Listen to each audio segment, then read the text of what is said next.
Tora no punno bae, ilupa borio bente beye, beye. Tora ni rambure bae, sibe matu nurrum bae, beye, dari Mumbai.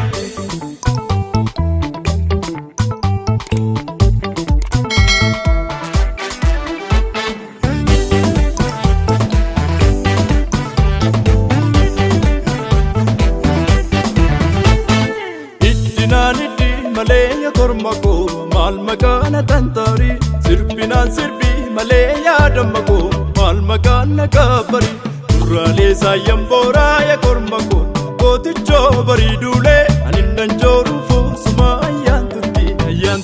mitintole ilubabor ilubabor fardi bora je samfachuma kora ilubabor fardi bora ajje samfachuma Maliya baniya kilole sirbi male Ora maliya baniya kilole sirbi male Ora maliya baniya kilole sirbi male Ora maliya baniya kilole sirbi male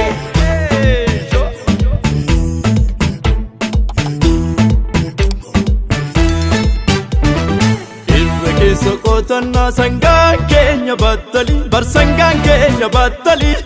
Rakeessa kofalla gara keenya gargari gara diiran beekani Kanniisni farsoon soortuu yaa korma kooyee dama bifaatti santi Antuu beendaa marranteessoo korma kooyee eraa kooftaama kootee Borri boora ajjeesaan foocha koora Borri boora ajjeesaan foocha koora Abbaan koo duruu jagna saglii lunnan muudani Afaan kee duroo damma Maaso gidda chumaniye Abbaan koo duruu jagna Saglii lunnan muudani Afaan kee duroo damma Maaso gidda chumaniye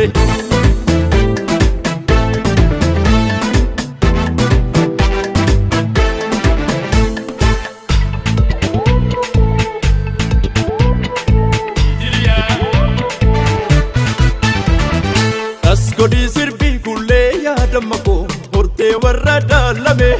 asasidi saskomme ya damako arga fansi belame emnulle wanu narbu ya kormako mila kichumurani wambane perkatane ya kormako game santa kalani sabefatu kulashi sone mudin sabbata sirbitu sirvashi onne mana ditata Wara wajuutti sirbu yaa korma kooyee allee harkaan naasisu Sirbituu silaa hiikoo yaa leenca kooyee daabala natteessisu Borri boora ajjeesaan foocha koora Borri boora ajjeesaan foocha koora Yaatuma shangoometti kumaan kan shangoometti beekoonee filattuudha Wambaaneef silataane waan sichi malachuudha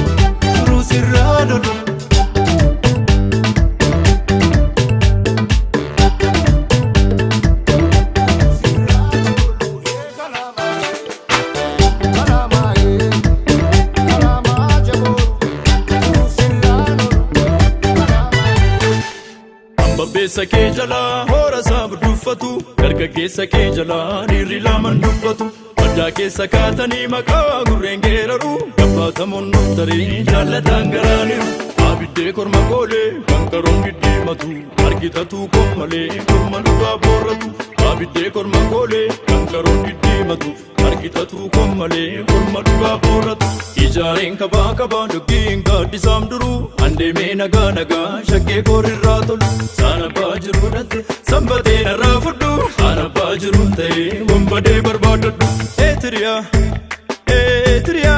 Etriya, Etriya.